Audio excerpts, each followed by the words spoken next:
O assunto de hoje é a cultura esportiva, de um grande interesse meu. Eu sou educador físico, então eu dividiria, visando a atividade física, mais amador, né?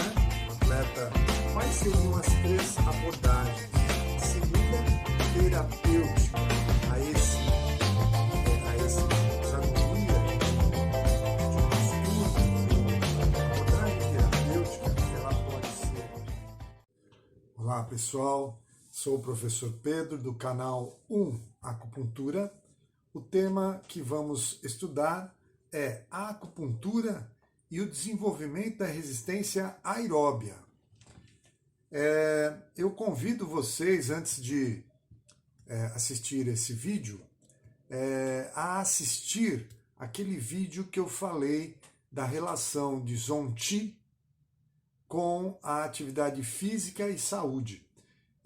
Aquele vídeo vai dar bastante informação para que vocês possam entender, né, melhor o assunto que nós vamos tratar aqui. Quando eu falo de resistência aeróbia ou aeróbica, como também alguns denominam, eu estou falando de capacidade cardiorrespiratória. É a capacidade do trabalho coordenado entre coração e pulmão. Essa capacidade cardiorrespiratória, ela é desenvolvida através de exercícios que nós classificamos como exercícios de baixa intensidade e longa duração. São exercícios que se utilizam de um sistema metabólico chamado sistema aeróbio. Por isso, o nome resistência aeróbia. Resistência aeróbia porque utiliza-se de um sistema metabólico, um sistema de fornecimento de energia que exige a presença do oxigênio na quebra do glicogênio guardado lá no fígado.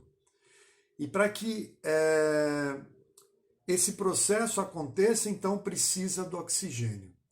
Então há uma relação importante aí de alguns fatores que eu quero ressaltar para que depois a gente vá para a fisiologia Zanfu e entenda na fisiologia Zanfu as relações existentes. Então, primeiro, há uma alteração fisiológica que é através desse exercício chamado de exercício aeróbio, que desenvolve a resistência aeróbia, promove algumas alterações como fortalecimento da musculatura do coração, aumento da cavidade interna, aumento do volume sanguíneo, aumento da vascularização, aumento da capacidade respiratória com aumento da superfície alveolar, e toda essa adaptação fisiológica tem como resultado final um maior consumo de oxigênio e uma resistência a exercícios de longa duração e baixa intensidade. O resultado final é essa capacidade. Então, os maratonistas, por exemplo, precisam muito dessa resistência. E são atletas que, diferente daqueles que se utilizam de força, no caso aqui a força utilizada é dinâmica, força dinâmica, mas da força pura, da força explosiva, que usa um sistema anaeróbio, aqui usa um sistema aeróbio. Então, normalmente os maratonistas, eles são atletas com pouca massa muscular, né? São atletas que precisam muita capacidade cardiorrespiratória. Isso para identificar, caracterizar um pouco o que é essa capacidade respiratória.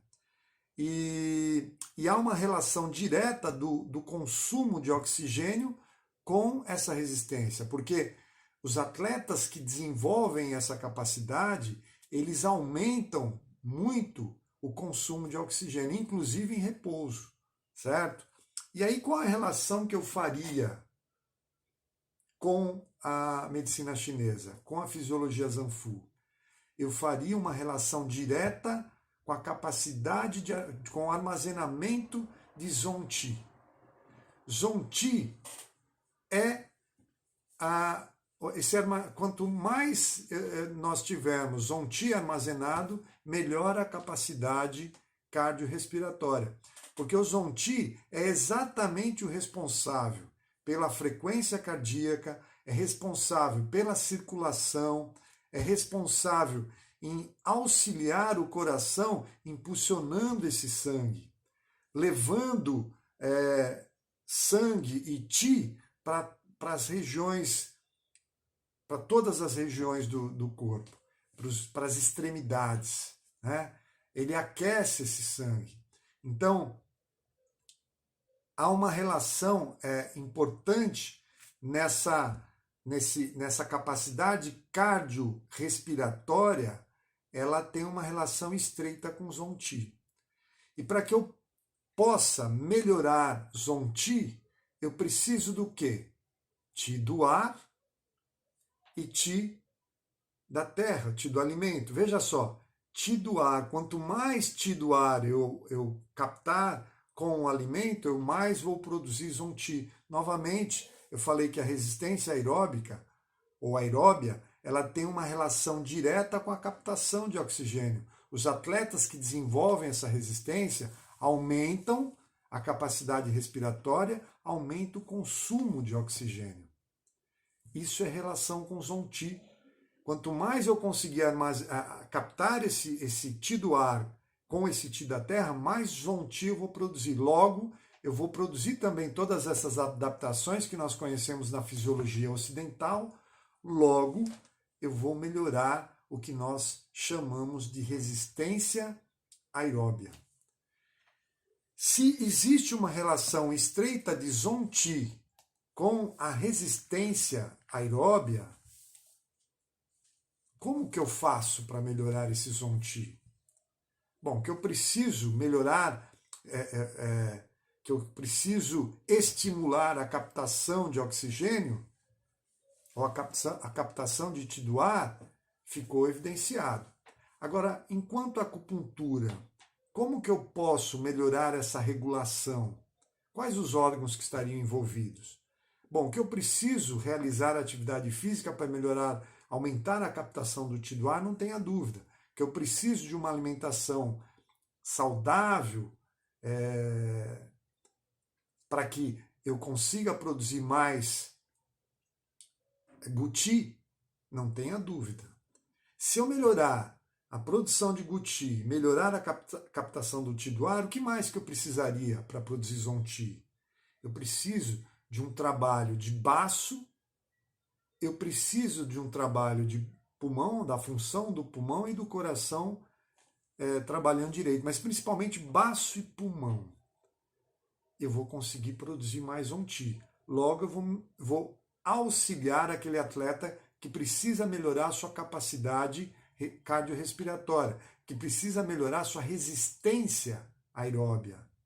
Vejam só as relações, tanto da fisiologia Zanfu com a fisiologia ocidental. E aí, eu tenho que melhorar, então, Qi do pulmão e do coração. Eu tenho que tonificar esse Qi do pulmão e Qi do coração. E Qi do baço. Qi do baço para transformar e produzir esse Zong-Qi.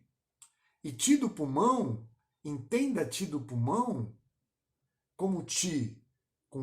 Quando a gente fala de Qi do pulmão, nós estamos falando de todas essas derivações de Zong-Qi. E do próprio Zong-Qi. Zong-Qi, Zhen-Qi, Wei-Qi, Yin-Qi. Qi do pulmão remete a todos esses Qis. Lembra que é um Qi fundamental, o Qi torácico. É um Qi essencial. Se você assistiu o vídeo que eu falei no início, você vai ter esse conceito formado. Tá? E o Xue do coração. Xue do coração pensando na nutrição desses desses órgãos, né? E logo desses músculos, né? Porque a gente sabe que fígado ele é importante sempre, né? Mas aqui, se a gente for pensar em sistema aeróbio, se você lembrar que na quebra do glicogênio ele não vai produzir, ele vai produzir gás carbônico e água, ele a princípio ele não gera o ácido lático como resíduo dessa quebra. O fígado aqui entraria numa condição mais secundária. É importante sempre que falar em músculo, mas aqui a relação maior é com Zonti, certo? Então, é interessante que a gente utilize pontos para a tonificação de Ti do pulmão, coração, Xue do coração e Ti do baço, certo? Espero ter colaborado nessa reflexão e ficamos por aqui. Até o próximo vídeo. Abraço a todos. A outra seria de estudo